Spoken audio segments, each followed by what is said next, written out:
Welcome to Soundscape Crusaders, a music discovery podcast where we pair music with media. Join co-hosts Nate and Levi on this journey as we dive deep and examine one song an episode, discuss what we love about it, and then pair it with something that emotionally and tonally coincides with the song. Unlike most animated stuff now, they worked in the same room often.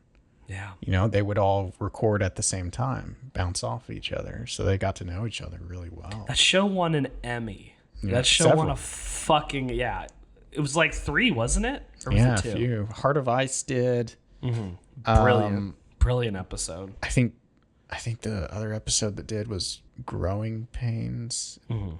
I'm pretty I saw your post on Twitter, and while I do think Heart of Ice is the better episode, Deep Freeze is really good. Dude, Deep Freeze is so good. Just in like a pure Batman like episode. Like Heart of Ice is like cinema, right? Like it's S tier. Heart of Ice is S tier, but Deep Freeze is not far behind it.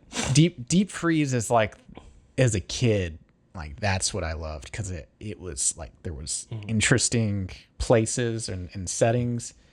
You got to see the Bat Boat. Yeah, Robin was in it. Yeah, interesting villains. It's up there. And very underrated. I know we're just keep going on this Conroy train, but I think it just kind of speaks to how important he was, to not only you, not only me, but like to everyone. What I think is so impressive is he didn't just stop at the animated series. He went through a lot of the Justice League, Batman Beyond, all the Arkham games, well, except for Origins, but like he did it for decades. I think 19 or 20 animated movies. Yeah. Sub-Zero, Mask of the Phantasm, both great. Both are really fucking good. And I think that's why he'll always be Batman, is because he touched multiple generations among many years and in different avenues as well. Because I think it was more than just the Arkham games. I think he did it for other video games as well. Some of the like Nintendo 64 and like Sega games, he did some stuff in that. It's a huge loss, and it's just heartbreaking. Yeah. So he blessed a lot of lives though. Yeah. And I'm thankful that we were able to be graced with his talent, and he'll live on forever. He will always live on forever. Oh man, I'm sad now. I know, me too. What a great start to this conversation. Fuck. My heart. We are in the last week of November or so, covering songs that we're grateful for, or just songs that we love, Nate. Yeah. And it's my turn this week. It is your turn. So I was bouncing back and forth between a few, and I kept on going back, like, do I want to show something that's new to Nate, or that I think's new to Nate, or something that we both love that we're grateful for?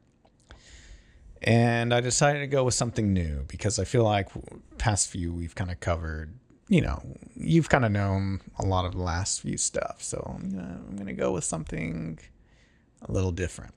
I'm excited. So, what we were covering today, I found this song. I had actually listened to a song by our good friend Pretty Boy Aaron that he recently released this year, right? Mm-hmm. Which is called Cherry Wine. Don't have a reason no more. Showing the waste. Don't have a reason no more.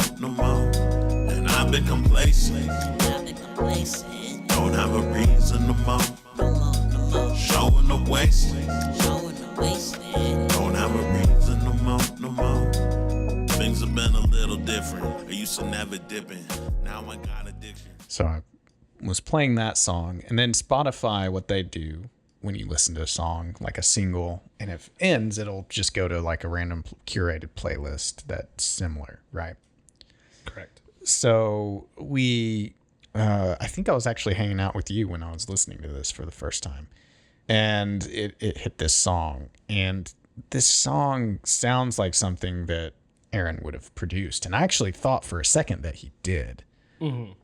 So if that kind of gives you a general idea of what the sound is, it's kind of a good baseline, right?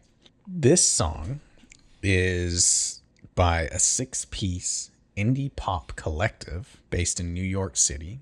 It was on their, I believe, it was on their debut album called Heatwave. This song is called The Bottom by Michelle.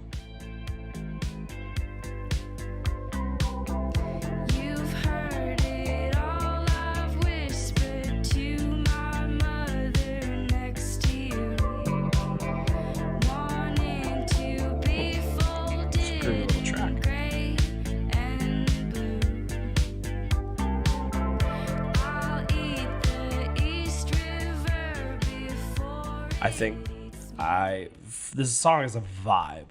This is like cruising down the highway, windows down, breeze in your hair kind of thing. Yeah. I love their voices. The vocals are just so soft. And they're so easy on the ears.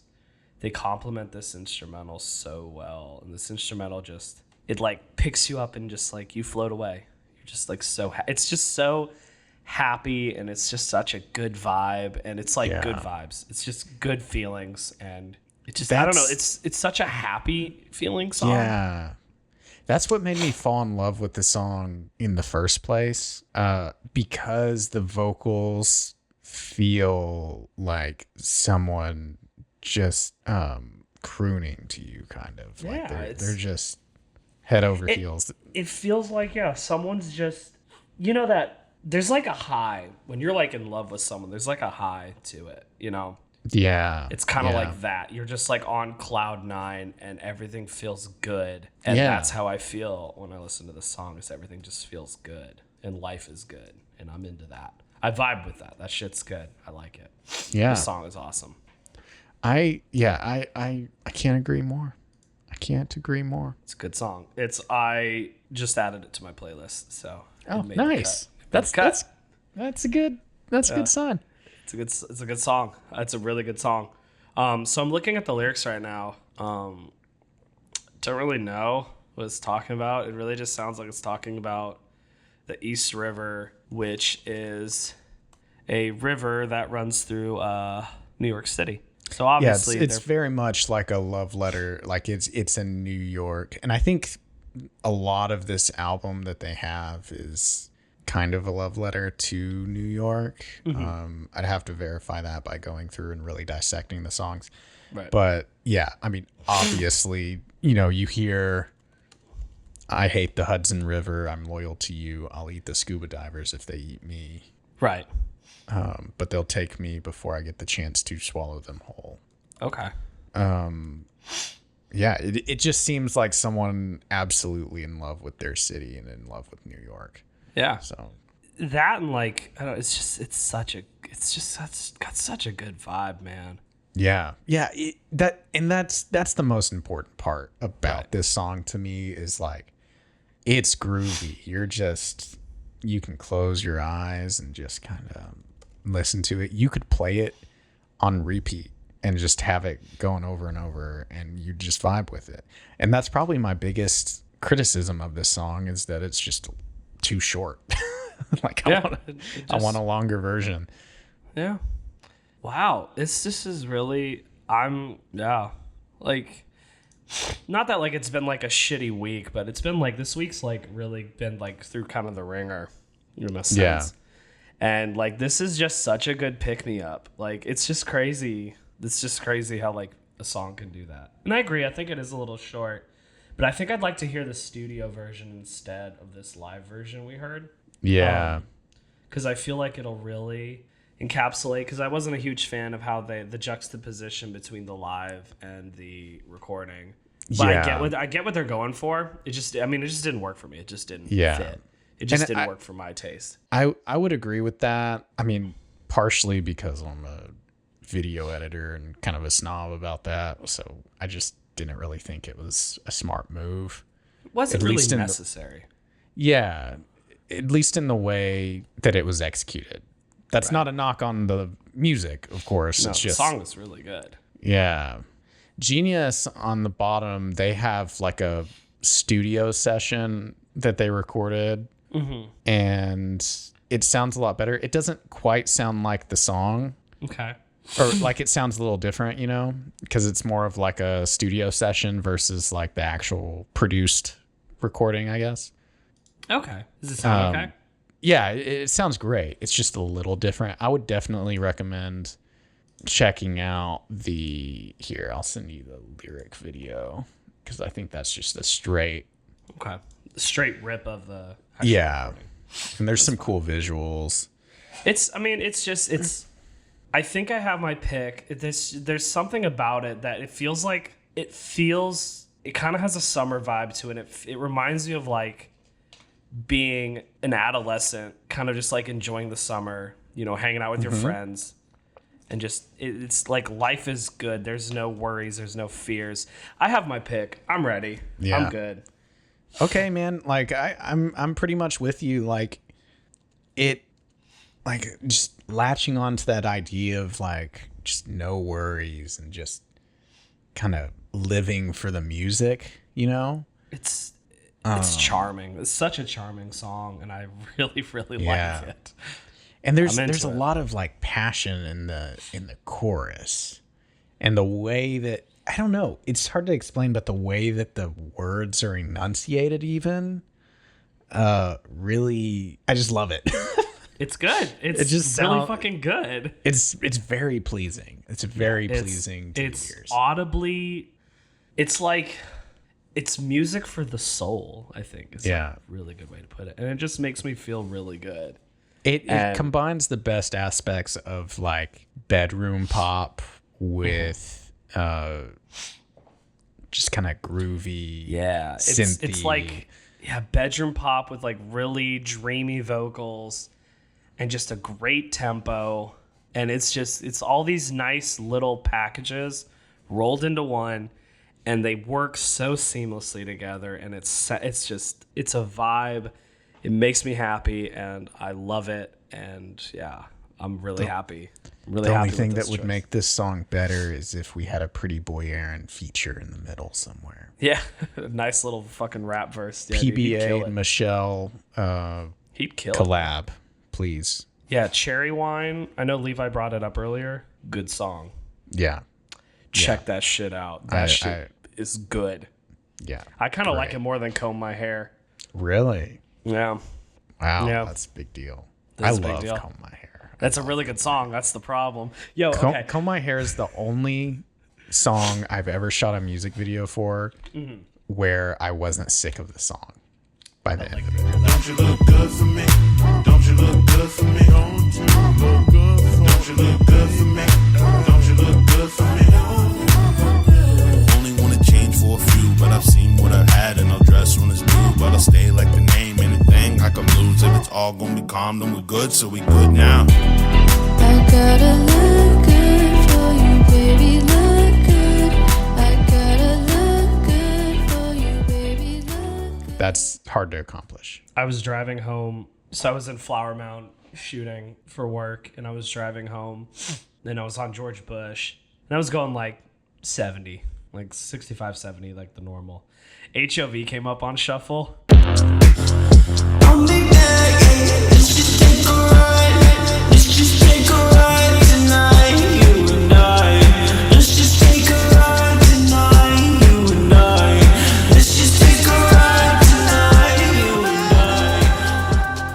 I think I was hitting like 85.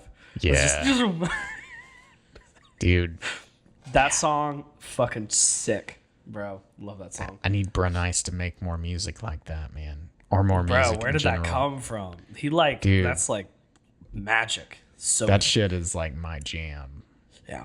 I think HOV and this song pair up really well. I know tonally they're a little different, but like It's that same synth kind of vibe, bro, and I love it. It's a good middle ground between what Pretty Boy Aaron does and what HOV is with Brun Ice. Yeah. So, Yeah, man, dude, fucking good song. I think our Thanksgiving weeks are really good. I think hell we did yeah. a really good job. Dude, I'm excited to see what your pick is because I feel like I have a really relevant pick too. And let's see what we got. I'm curious. I'm worried you haven't seen my pick. I probably haven't. You know me. You probably haven't. Bum, bum, ba-dum, brrr. We can't use that. That's a copyrighted sound, I believe. So like I was saying earlier, this song reminds me of summer, and it reminds me of a childhood innocence, an adolescence innocence, where everything is good and you're happy, and there's so much, whether it's love or excitement or just all these really good feelings that kind of cultivate into one. And this movie I'm choosing kind of really follows those motifs really well. And granted, there are parts in the outside of this bubble these characters have cultivated. Outside of it is it's not good, all perfect. There's still things that are not as great, what have you. But within this bubble, these children, these two kids, cultivate this innocence and this happiness, and they share it with a special friend. But it's a spirit. It's more like a spirit of the forest. This movie I chose came out in 1988. It's an animated film written and directed by the prolific Hayao Miyazaki. Or hold on, let me rename it. Hayao Miyazaki. The movie I'm choosing is 1988's My Neighbor Totoro. You had to fucking pick the one movie that I haven't seen. Are you fucking kidding me? I've seen like everything else, and that's been on my list for a long ass time. And you had to pick the one. Oh my God. The one. Oh my God. I am so upset. My vibe is killed. My night is ruined. Miyazaki is absolutely brilliant, and this movie is fantastic. Hurry up, May. It's gonna rain. Okay. Are you off to meet your dad at the bus stop? Yes, he forgot his umbrella. It's just so whimsical, and it's so charming. The movie is so charming. It's okay, May. He'll be here soon.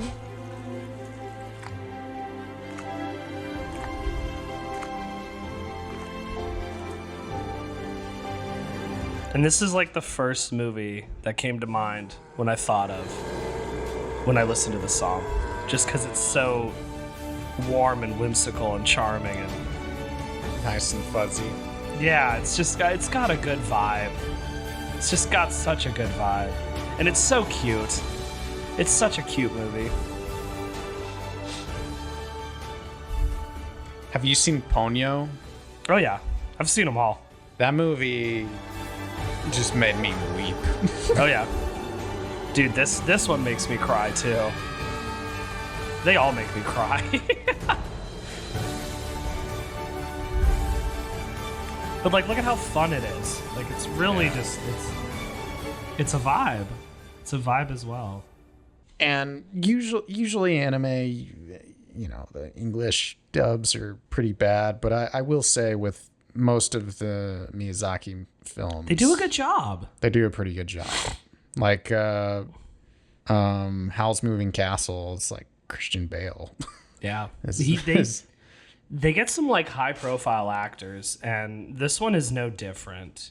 If I remember correctly, the English is I think Dakota Fanning and Elle Fanning play the sisters in the Disney re-release. So Oh, really? yeah, and being literal sisters, like you feel their connection, and yeah, it's Satsuki. I can't pronounce her name that well. It's Satsuki and Mei, who are two sisters, move out to the country because they're they want to move closer to their mother, who's in the hospital. So already that's like kind of a dire situation.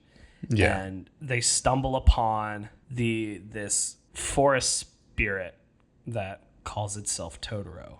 And I don't want to spoil too much because I think it's a really charming and I think it's a really beautiful movie. Yeah. And it's all about, it all encapsulates what it means to be like a child, and it's like such a it's such a pretty way to look at life and like a happy way to look at life. And I think that song, The Bottom, I think, albeit the lyrics are a little depressing in a sense that it's like, I guess it's a love letter to East River, which apparently is like, has a bad reputation of being like dirty and gross and stuff. But with this beautiful instrumental, it kind of like keeps you in that bubble away from like kind of the grody outside world. And I think My Neighbor Totoro does such a good job of being whimsical and being happy in life, even though there is dire things and bad things that do happen. You still get to enjoy it. If that makes any sense. Miyazaki movies in general kind of follow that through line where you find the beauty in dire situations, in dire instances that may not always be the most ideal.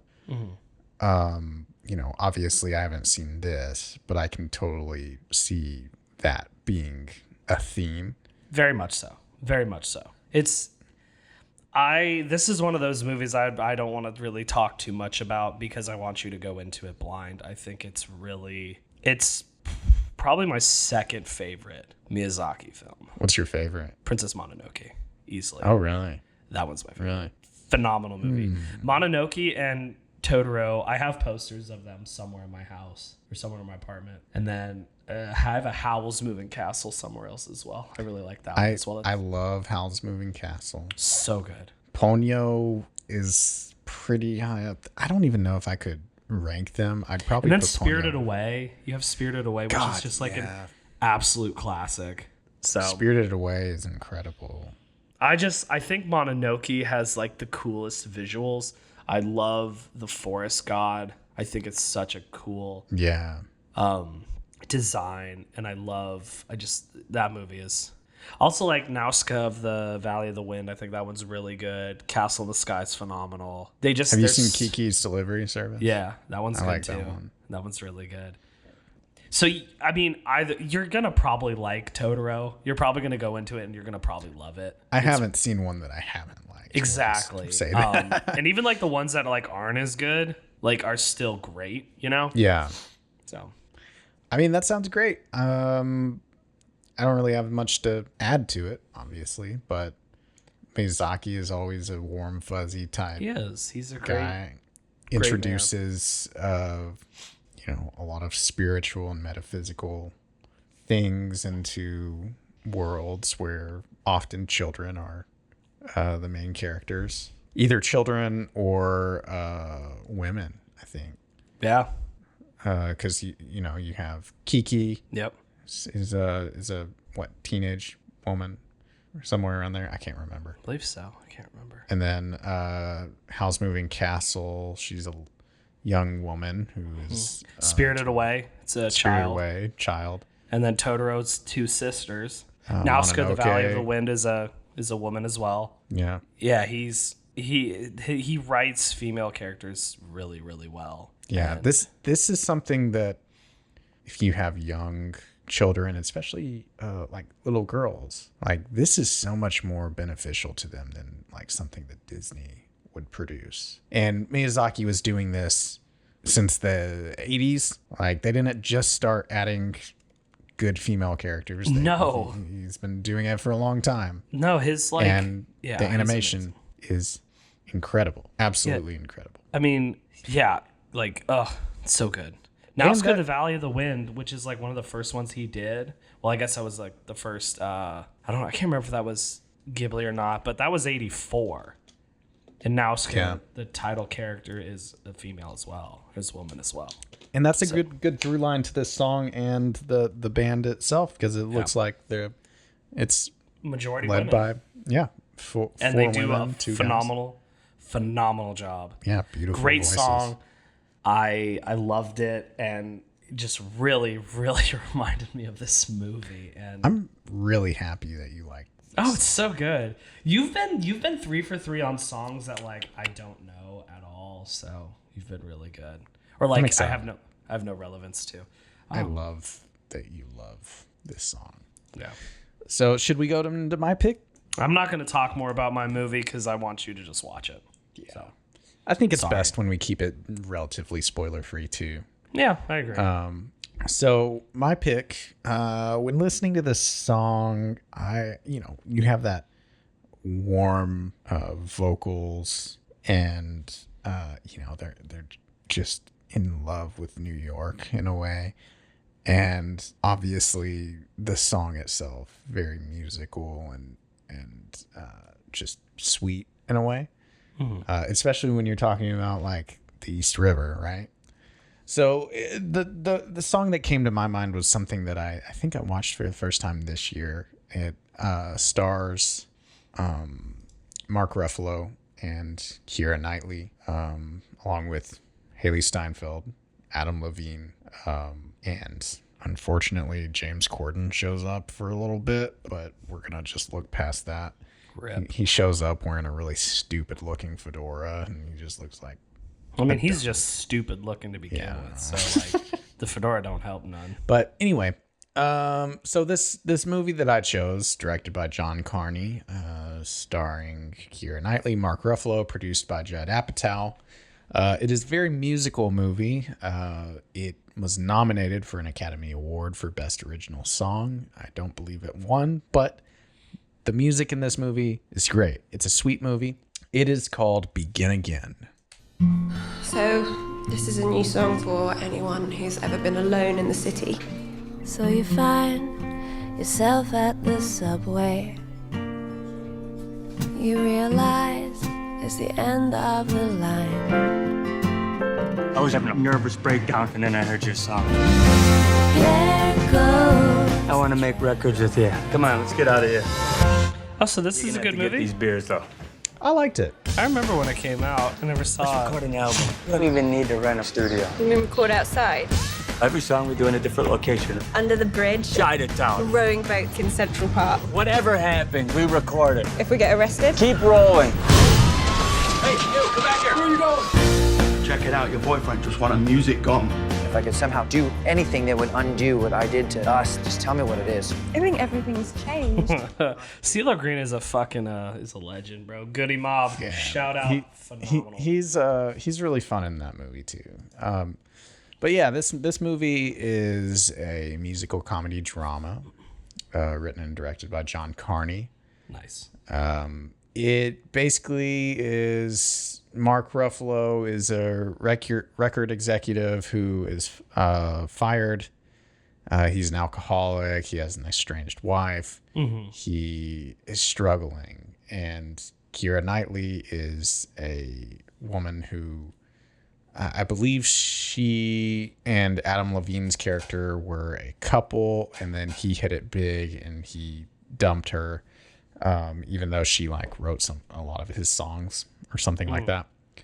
And basically these two people are in, kind of in the dumps. It's in New York, and she basically is at this bar and is coaxed into singing this song of hers, which Mark Ruffalo happens to be in the same bar, drinking, and he hears this song and he is hit with inspiration.